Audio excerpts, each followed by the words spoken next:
जय हिंद, नमस्कार। कैसे हैं आप सभी लोग? आशा करता हूँ कि आप सभी लोग अच्छे होंगे। इस नए वीडियो में आप सभी का स्वागत है। इस वीडियो की खास बात ये है कि देखिए, जितने भी एसएसटी के सब्जेक्ट हैं, जैसे इतिहास, भूगोल, सिविक्स और भी अलग-अलग सब्जेक्ट हैं, उन सभी के हम लोग इम्पोर्टेंट पॉइंट्स और इम्पोर्टेंट क्वेश्चन को जल्द से जल्द याद करेंगे और प्रैक्टिस करेंगे। अगर आपको यह नोट्स चाहिए बिल्कुल फ्री में, तो आप दिए गए व्हाट्सएप नंबर या टेलीग्राम चैनल से जुड़ जाएँ, वहाँ पे आपको फ्री में मिल जाएगा। ठीक है? और आप इसे ज़रूर प्रिंट करवा लें या फिर इसे ज़ेरॉक्स करवा लें। ज़्यादा नहीं, 2 से 3 पेज का है और इससे आपका तैयारी में एक नई दिशा मिलेगी, ठीक है? यानी आपकी तैयारी एक बेहतरीन तरीके से हो सकती है इसको पढ़ने के पश्चात। चलिए हम लोग का पहला प्रश्न है, इटली, जर्मनी, फ्रांस किस महादेश में आएँगे? तो यूरोप में आते हैं, ठीक है? इटली का राजधानी रोम, जर्मनी का राजधानी बर्लिन, फ्रांस देश का राजधानी क्या हो जाएगा? पेरिस हो जाएगा। इसके सिवा पुर्तगाल, स्पेन और भी कंट्री जो है यूरोप में अंतर्गत आते हैं, ठीक है? दूसरा प्रश्न है हमारा, फ्रांस में किस वंश का स्थापना दोबारा किया गया था? तो बुर्बो वंश का स्थापना दोबारा किया गया था, ठीक है? लुई 16वां जो अंतिम राजा था यहाँ पे बुर्बो वंश का, लेकिन इसके पश्चात नेपोलियन बोनापार्ट राजा बनता है, उसके बाद फिर से लुई 18वां यहाँ का राजा बनता है, याद रखिएगा, ठीक है? बुर्बो वंश का स्थापना वियना कांग्रेस के द्वारा 1815 में किया जाता है। मेजनी का संबंध किस संगठन से था? तो कार्बोनरी से था, ठीक है? और इसका स्थापना 1810 में हुआ था। इटली एवं जर्मनी के विरुद्ध में कौन देश था? तो ऑस्ट्रिया देश था, ठीक है? ऑस्ट्रिया देश की राजधानी वियना है, याद रखना। ऑस्ट्रिया देश नहीं चाहता था कि इटली एवं जर्मनी देश का एकीकरण हो सके, ठीक है? अगला प्रश्न है, काउंट कावूर को विक्टर इमैनुअल ने किस पद पे चुना था? तो काउंट कावूर को विक्टर इमैनुअल ने प्रधानमंत्री के पद पे चुना था। काउंट कावूर जो था और विक्टर इमैनुअल जो है, ये इटली के करेंसी से संबंधित है, ठीक है? विक्टर इमैनुअल सार्डिनिया पिंडमाउंट का राजा था उस समय, ठीक है? और काउंट कावूर को चांसलर, चांसलर का भी मतलब प्रधान ही मंत्री होता है यूरोप की भाषा में, ठीक है? गेरिबाल्डी पेशे से क्या था? तो नाविक था। गेरिबाल्डी जो था पेशे से नाविक था और गेरिबाल्डी की जो जीवनी लिखा था लाला लाजपत राय जी के द्वारा लिखा गया था, याद रखना है। और गेरिबाल्डी के द्वारा एक सेना के गठन और टुकड़ा मतलब कह सकते हैं जिसका नाम था लाल कुर्ती सेना का गठन किया गया था, याद रखना है, वो गेरिबाल्डी के द्वारा किया गया है। लाल सेना देखिए ट्रोट्स्की ने किया था। लाल सेना कुर्ती ये जब इस्तेमाल करे तो गेरिबाल्डी ने उसका स्थापना किया था, ठीक है? सेना का टुकड़ा बनाया था। जर्मन राइन राज्य का निर्माण किसने किया था? तो नेपोलियन बोनापार्ट ने किया था 1806 में जर्मनी के प्रदेशों को जीतकर। या फिर राइन राज्य पूछ दे या राइन संघ पूछ दे, ठीक है? तो उस समय आपका सही उत्तर नेपोलियन बोनापार्ट हो जाएगा, ठीक है? आगे हम लोग और भी समझते हैं यहाँ पे नेपोलियन बोनापार्ट के बारे में हम लोग अभी और समझेंगे यहाँ पे। देखिए यहाँ पे और भी कुछ प्रश्न दिए गए हैं। जलवेरियन कैसी संस्था थी? तो जलवेरियन एक व्यापारियों की संस्था थी। रक्त एवं लौह की नीति किसने दिया था? तो रक्त एवं लौह की नीति किसने दिया था? तो बिस्मार्क ने दिया था, ठीक है? याद रखना आप सभी को। और बिस्मार्क को जर्मनी के एकीकरण का मसीहा या वास्तुकार भी कहा जाता है। इटली के एकीकरण का वास्तुकार या मसीहा किसे कहेंगे हम लोग? तो किसे कहेंगे हम लोग? मेजनी को कहेंगे, ठीक है? फ्रैंकफर्ट की संधि कब हुई थी? तो 1871 में फ्रैंकफर्ट की संधि हुई थी। इसी के तहत आपका जर्मनी देश का एकीकरण पूर्ण होता है, ठीक है? यूरोप वासियों के लिए किस देश का ज्ञान विज्ञान प्रेरणा स्रोत बना रहा? तो यूनान देश का, ठीक है? यूनान देश जिसे आज के समय में लोग ग्रीक या ग्रीस देश कहते हैं, ठीक है? यह देश जो है प्राचीन समय से ही ज्ञान विज्ञान के क्षेत्र में काफ़ी आगे रहा, जिससे पूरे यूरोप के लोग इससे अपना प्रेरणा स्रोत मानते थे, ठीक है? मानते थे और साथ ही साथ इसे अपन पालनकर्ता भी कहते थे। अगर प्रश्न पूछ दे यूरोप का पालनकर्ता किस देश को कहा जाता है? ये यूरोप वासियों के लिए ज्ञान विज्ञान का प्रेरणा स्रोत कौन देश रहा? तो यूनान हो जाएगा, ठीक है? आप सभी को ये याद रखना है, अलेक्जेंडर सिकंदर यहीं का निवासी था, ठीक है? अगला हमारा प्रश्न है यहाँ पे, अगला हम लोग चलते हैं अगले प्रश्न की तरफ यहाँ पे। अगला प्रश्न की तरफ हम लोग चलते हैं यहाँ पे, हाँ, आगे प्रश्न आ गया हमारा यहाँ पे। 1829 में एडियानोपुल की संधि किस देश के साथ हुई थी? तो तुर्की देश के साथ हुई थी। और देखिए एडियानोपुल की संधि जो हुआ था यूनान की आज़ादी के लिए हुआ था। 1832 ईस्वी में यूनान देश तुर्की से आज़ाद हो गया पूर्ण रूप से, ठीक है? याद रखना है। चलिए अगला है वियना कांग्रेस या वियना सम्मेलन का स्थापना कब हुआ? तो 1815 ईस्वी में हुआ था, ठीक है? आप सभी लोग को याद रखना है, जिसका अध्यक्ष जो था मेटरनिक था और मेटरनिक का जो शासनकाल था वो 1815 से लेकर 1848 तक था। आप सभी को ये भी याद रखना है, ठीक है? अगला प्रश्न है, नेपोलियन संहिता किस वर्ष लागू हुई? तो नेपोलियन संहिता 1804 ईस्वी में लागू हुई, जब फ्रांस का राजा नेपोलियन बोनापार्ट बना था, ठीक है? और उसने अपने संहिता यानी अपने जो रूल थे, जो कोड थे, उसमें 5 तरह के रूल रखे थे, ठीक है? यानी उसके जो रूल थे या जो कोड थे या बदलाव जो किए, उसने 5 तरह के बदलाव किए थे, ठीक है? आशा कर रहा हूँगा कि आप सभी को यहाँ तक यह समझ में आ रहा होगा। आगे की तरफ हम लोग चलते हैं। 1830 के फ्रांस के क्रांति के बाद फ्रांस में कैसा शासन लागू हुआ, ठीक है। देखिए फ्रांस में 3 तरह की क्रांतियाँ हुई थी, एक 1789 में, एक 1830 में, एक 1848 में। 1789 के समय लुई 16वां राजा था, 1830 के समय चार्ल्स 10वां राजा था और 1848 के समय वहाँ का राजा था लुई फिलिप, ठीक है। और चार्ल्स जो यहाँ का राजा था अभी के समय में, चार्ल्स 10वां, वो कहता था कि मैं किसी पेड़ को काटने से पहले, ठीक है, मैं कुल्हाड़ी में या फिर उसके जो भी हथियार होते हैं उसमें धार ही लगाना पहले पसंद करूँगा, उसका मानना ज़्यादा ये था, ठीक है। अगर मुझे एक पेड़ काटना है 2 घंटे में तो मैं 10 घंटे समय लगाऊँगा पहले पेड़ का जो कुल्हाड़ी है उसको काटने से पहले पेड़ का जो कुल्हाड़ी है ना, वो जो कुल्हाड़ी उसको हम लोग नुकीला करेंगे यानी धारदार मोरदार या धार धार बनाएँगे, ठीक है। फिर उसके बाद हम लोग उससे लकड़ी काटेंगे, उसका ये मानना था, ठीक है। लेकिन अंत में वो भी इंग्लैंड भाग ही जाता है, ठीक है।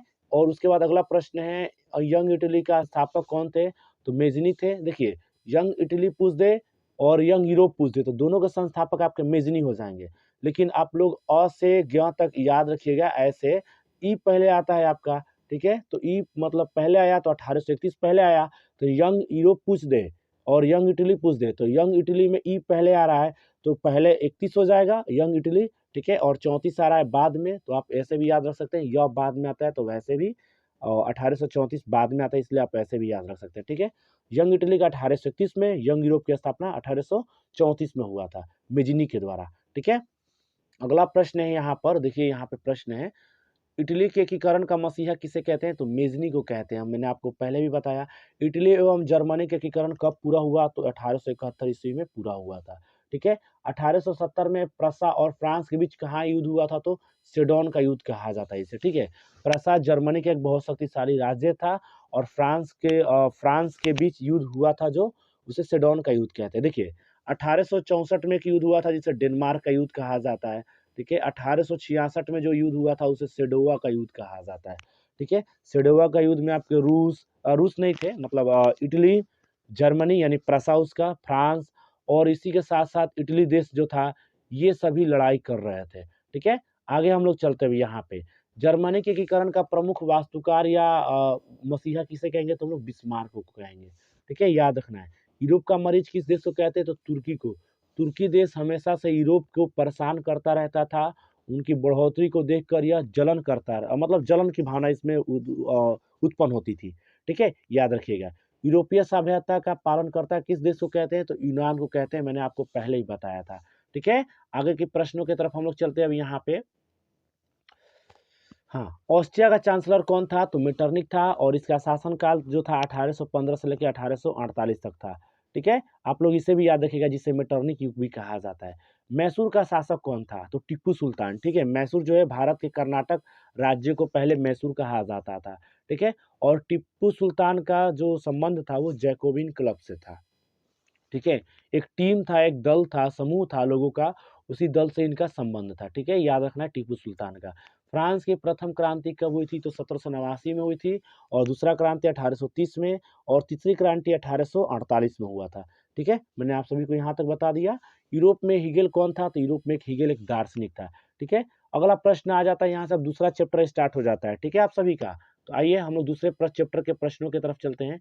रूस में कृषक दास प्रथा का अंत कब हुआ? यानी रूस में जो किसान लोग थे उन्हें उनकी प्रथा जो थी उसको समाप्त कब किया गया? ठीक है, यानी जब दास मतलब क्या होता है? गुलामी का जो व्यवस्था था उसको समाप्त किसने किया और कब किया? तो 1861 में जार अलेक्जेंडर के द्वारा उसे समाप्त किया गया। ठीक है, जार अलेक्जेंडर द्वितीय के द्वारा। ठीक है, अगला प्रश्न है, रूस में जार का अर्थ क्या होता है? तो रूस में जार का अर्थ जो होता है रूस का सम्राट यानी रूस का राजा होता है। ठीक है, कार्ल मार्क्स का जन्म कब हुआ? मतलब कहाँ हुआ? जर्मनी में हुआ था। ठीक है, 5 मई 1818 ईस्वी को राइन नगर या जर्मनी का एक प्रांत था राइन नगर, ठीक है, उसी में एक नगर था टियर, ठीक है, वहां पे इनका जन्म हुआ था। ठीक है, साम्यवादी शासन का पहला प्रयोग रूस देश में हुआ था। ठीक है, वैज्ञानिक समाजवाद का जनक किसे कहते हैं? तो कार्ल मार्क्स को कहते हैं। ठीक है, कार्ल मार्क्स को वैज्ञानिक समाजवाद का जनक कहा जाता है। बहुत महत्वपूर्ण प्रश्न है ये। ठीक है, यूटोपियन समाजवादी कौन नहीं थे? तो कार्ल मार्क्स यूटोपियन समाजवादी नहीं थे, याद रखना है। वॉर एंड पीस किसकी रचना है? यानी वॉर एंड पीस जो किताब है ये किसने लिखा था? तो याद रखिएगा लियो टॉल्स्टॉय ने इसको लिखा था। ठीक है, आप सभी लोग इसे याद रखिएगा। बोल्शेविक क्रांति रूस में कब हुई थी? तो 7 नवंबर 1917 ईस्वी को बोल्शेविक क्रांति की घटना हुई थी। ठीक है, आगे हम लोग चलते हैं। अब लेनिन का मृत्यु कब हुआ था? तो लेनिन का जो हाँ, यहाँ पे एक प्रश्न छूट गया। लाल सेना का गठन किसने किया? ट्रोत्स्की ने किया था। ठीक है, और लाल सेना कुर्ती का गठन किसने किया? तो गेरिबाल्डी, यहाँ पे आप याद रखिएगा। ठीक है, लेनिन का मृत्यु कब हुआ? तो 1924 ईस्वी में हुआ था। ठीक है, ब्रेट लिस्टोवेस की संधि कब हुई? तो 1918 में रूस और जर्मनी के बीच हुआ था। जब रूस और जर्मनी जैसे से प्रथम विश्व युद्ध जो हुआ था ना 1914 से लेके 18 तक, ठीक है, तो ये जो देश था आपका रूस, ये प्रथम विश्व युद्ध से निकल जाता है, तो जर्मनी और उसमें रूस में एक संधि हुआ था जिसे ब्रेस्ट लिस्कोवेस की संधि कहा जाता है। ठीक है, आगे हम लोग चलते हैं इसके बाद के प्रश्नों पर। मजदूर दिवस कब मनाया जाता है? तो याद रखिएगा पूरे विश्व भर में 1 मई को मजदूर दिवस मनाया जाता है। ठीक है, दास कैपिटल किसने लिखा? यानी दास कैपिटल एक किताब है, उसको किसने लिखा? 1867 में कार्ल मार्क्स के द्वारा इसको लिखा गया। ठीक है, समाजवादियों का बाइबल किसे कहते हैं? तो समाजवादियों का बाइबल हम लोग कहते हैं दास कैपिटल को। अंतर्राष्ट्रीय महिला दिवस कब मनाया जाता है? तो 8 मार्च को मनाया जाता है। पर्यावरण दिवस मनाया जाता है। पर्यावरण दिवस पूरे विश्व भर में कब मनाया जाता है? तो 5 जून। महिला दिवस कब मनाया जाता है? तो 8 मार्च, अंतर्राष्ट्रीय महिला दिवस। ठीक है, राष्ट्रीय महिला दिवस का डेट कुछ अलग है, शायद में भी 13 फरवरी या कुछ है। ठीक है, लेकिन वो पूछता नहीं आपके पेपर में। अंतर्राष्ट्रीय महिला दिवस यानी 8 मार्च, मजदूर दिवस 1 मई और पर्यावरण दिवस आपका कितना? 5 जून को होता है। ठीक है, याद रखना है। प्रथम अंतर्राष्ट्रीय संघ का स्थापना कब हुआ था? तो लंदन में हुआ था 1864 में। ठीक है, इंग्लैंड देश की राजधानी है, ब्रिटेन का यूनाइटेड किंगडम का राजधानी है। द्वितीय यानी दूसरा अंतर्राष्ट्रीय संघ कब हुआ था? तो 1889 ईस्वी में पेरिस में हुआ था। इसी समय निर्णय लिया जाता है कार्ल मार्क्स और भी मजदूरों के द्वारा कि हम लोग प्रत्येक वर्ष 1 दिन के लिए हड़ताल रखेंगे मजदूरों के लिए, और तब से 1890 से लेकर अब तक वह प्रत्येक वर्ष क्या मनाया जाता है? मजदूर दिवस मनाया जाता है। ठीक है, अगला प्रश्न है हमारा यहाँ पर, कम्युनिस्ट मैनिफेस्टो के लेखक कौन थे? यानी कम्युनिस्ट मैनिफेस्टो के लेखक कौन थे? तो कार्ल मार्क्स और फ्रेडरिक एंगल्स के द्वारा ये लिखा गया था। ठीक है, इसी को कहा जाता है, दूसरे शब्दों में हिंदी में इसको कहा जाता है साम्यवादी घोषणा पत्र, इसे कहा जाता है। 2 लोगों के द्वारा इसको लिखा गया था। ठीक है, अगला प्रश्न है हमारा, प्रथम यूटोपियन समाजवादी कौन थे? तो प्रथम यूटोपियन समाजवादी सेंट साइमन थे। ठीक है, जो कि फ्रांस के निवासी थे, याद रखना है आप सभी को। ठीक है, आगे हम लोग चलते हैं। थोड़ा सा इस फ़ॉन्ट कुछ यहाँ पे जो भी है फ़ॉन्ट इसके थोड़ा छोटे हो गए हैं, थोड़ा सा इन्हें बड़ा कर लेता हूँ। ठीक है, बढ़ा लेता हूँ। चलिए आइए, अगला प्रश्न देखिए, रूस जापान युद्ध कब हुआ था? तो रूस और जापान में 1905 ईस्वी में युद्ध हुआ था, जिसमें जापान देश की जीत होती है। सोचने वाली बात है, एक छोटा सा देश चींटी बराबर इतने बड़े हाथी जैसे देश को हरा देता है। ठीक है, तो चलिए आगे हम लोग चलते हैं। रूस का क्रांति कब हुआ था? तो 1917 ईस्वी में रूस का क्रांति हुआ था। ठीक है, 2 तरह की क्रांतियाँ हुई थी रूस में, पहली बात। एक तो फरवरी की क्रांति और एक 9 अक्टूबर की क्रांति हुई थी। ठीक है, जिससे पूरा दुनिया भर में देखिए रूस के कैलेंडर में ग्रेगोरियन कैलेंडर है और जूलियस सीजर, इन दोनों कैलेंडरों में थोड़ा-सा अंतर है। ठीक है, 13 दिन का अंतर है, और जिसकी वजह से अक्टूबर की क्रांति वो नवंबर में पूरी दुनिया भर में जानी जाती है, और जो मार्च की क्रांति है वो रूस में आपका फरवरी के मतलब फरवरी की क्रांति कहा जाता है उसे। ठीक है, रूस के क्रांति के समय राजा कौन था? तो ज़ार निकोलस द्वितीय था। ठीक है, जार अलेक्जेंडर द्वितीय नहीं, जार निकोलस द्वितीय। ठीक है, 1917 में बोल्शेविक क्रांति किसने नेतृत्व किया था? तो लेनिन ने, व्लादिमीर लेनिन ने किया था इसको। ठीक है, रूस के संसद को क्या कहते हैं? ड्यूमा कहते हैं। भारत के संसद भवन को क्या कहते हैं? संसद ही कहते हैं। अच्छा, अमेरिका देश के संसद को क्या कहते हैं? तो व्हाइट हाउस कहते हैं। ठीक है, इसी तरह अगले प्रश्न की तरफ हम लोग चलते हैं। रूस में नई आर्थिक नीति कब लागू हुई? तो याद रखिएगा, रूस में नई आर्थिक नीति यानी नेप भी जिसे कहते हैं, न्यू इकोनॉमिक पॉलिसी, ये स्थापना हुई थी 1921 ईस्वी में लेनिन के द्वारा। ठीक है, अगर वही प्रश्न पूछा जाए कि भारत में नई आर्थिक नीति कब लागू हुई, तो 1991 ईस्वी में नरसिम्हा राव जी के शासनकाल में, जो कि भारत के उस समय प्रधानमंत्री थे। ठीक है, यूएसएसआर का स्थापना कब हुआ था? तो 1918 में। यूएसएसआर यानी सोवियत संघ, जिसे रूस को हम लोग कहते हैं, शुरुआत में इसमें 15 देश शामिल थे, लेकिन जब यह देश टूटा, यानी मतलब सोवियत संघ जो है विघटन हुआ उसका, तो उसमें 15 देश से मतलब 1 से 2 देश बचे थे, अभी जैसे रूस एक देश है। ठीक है, याद रखना 1991 में इसका विघटन हुआ था। 1991 में 2 घटना, भारत में नई आर्थिक नीति लागू हुआ और यूएसएसआर का विघटन हुआ, यानी सोवियत संघ का विघटन हुआ। ठीक है, आगे हम लोग चलते हैं अगले प्रश्न की तरफ। भूमि शांति रोटी का नारा किसने लगाया था? तो लेनिन ने लगाया था। ठीक है, लेनिन के द्वारा रूस की क्रांति में इसका नारा लगाया गया था। अप्रैल थीसिस किसने तैयार किया था? देखिए, अप्रैल थीसिस जो है एक किताब भी है और साथ ही साथ एक टीम भी था। ठीक है, जनता की टीम था, तो लेनिन ने उसको तैयार किया था और किताब जो था उसी ने लिखा था। ठीक है, लेनिन ने। एक तरफ प्रश्न आते इसी में, 95 थीसिस किसने लिखा था? यानी 95 थीसिस किसने लिखा था? तो वहां पे याद रखिएगा, वो लिखे थे मार्टिन लूथर किंग जूनियर। ठीक है, मार्टिन लूथर किंग जूनियर। ठीक है, जो कि अश्वेत के विरोधी थे, जैसे गोरे काले के लिए जो भेदभाव हुआ था ना, उसी में किताब इन्होंने लिखा था 95 थीसिस। याद रखना है, April thesis Lenin, 95 thesis Martin Luther King junior. ठीक है, आप सभी लोग में रूस की पहली क्रांति कौन थी? तो फरवरी की क्रांति जिससे हम लोग कहते हैं। ठीक है, चेका क्या था? तो चेका एक पुलिस का संगठन था या दा टुकड़ा था। याद रखना है, रूस देश में चेका पूछ दे, वो क्या था? हमारा एक पुलिस का संगठन था। देखिए, एक समय में हमारे शासन मतलब कुछ समय पहले 5 भाई का एक चेका आता था साबुन। ठीक है, तो वो मत याद रखिएगा। ठीक है, आगे हिंद चीन में कौन कौन से देश आते हैं? कंबोडिया आते हैं, वियतनाम आते हैं, लाओस आते हैं। ठीक है, कंबोडिया देश की राजधानी नॉम पेन, वियतनाम देश की राजधानी क्या है आपका? हनोई है, और लाओस देश का राजधानी क्या है? वियनताइन है। ठीक है, अंकोर वाट का मंदिर कहाँ है? कंबोडिया में है। और अंकोर वाट का मंदिर का निर्माण किसने किया? राजा सूर्य वर्मा द्वितीय ने 12वीं शताब्दी में करवाया था। ठीक है, और अंकोर वाट के मंदिर में जो भगवान है वो किस भगवान की मूर्ति है? तो विष्णु भगवान की। हिंदू धर्म का सबसे बड़ा जो मंदिर है पूरे विश्व भर में, वो अंकोर वाट का मंदिर है, जो कि कंबोडिया देश में स्थित है। और कंबोडिया देश का नाम ही कंपुचिया है, याद रखना है आप सभी को। ठीक है, हिंद चीन पहुंचने वाले प्रथम व्यापारी लोग कौन थे? तो पुर्तगाल के लोग थे। ठीक है, नरोत्तम सियानु कहाँ के शासक थे? तो नरोत्तम सियानु जो शासक थे आपके, वो कंबोडिया देश के शासक थे। ठीक है, आप सभी को याद रखना है। अगला प्रश्न है यहाँ पे, the history of the loss of Vietnam किसने लिखा? फान बोई चाउ ने लिखा था। फान बोई चाउ, थोड़ा नाम ही अजीब है, हम क्या कर सकते हैं।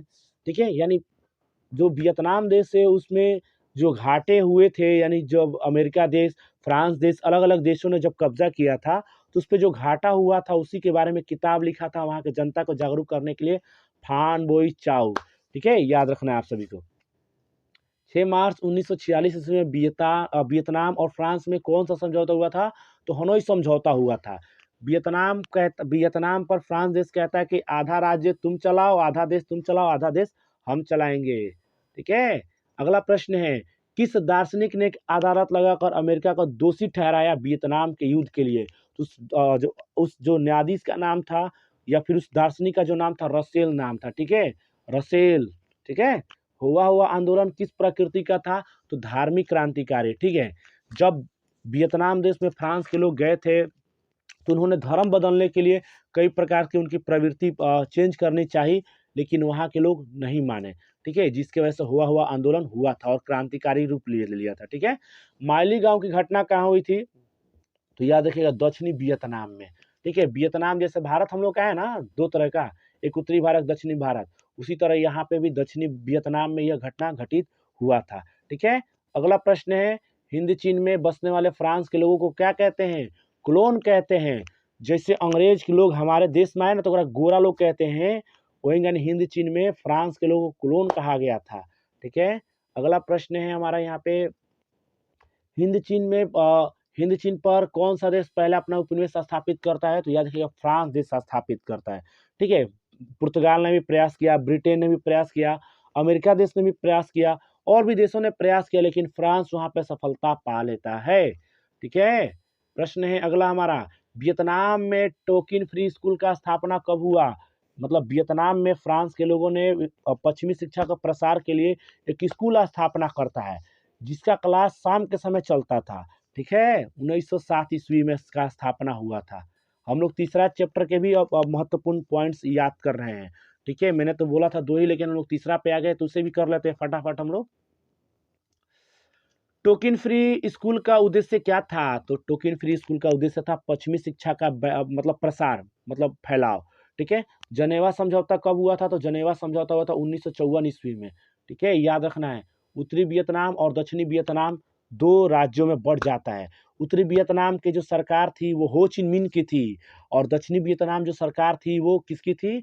आपके इसके क्या कहते हैं इसको, नाम नहीं याद आ रहा अभी, थोड़ा-सा ये नाम ही थोड़ा-सा अजब-गज़ब है इस चैप्टर के।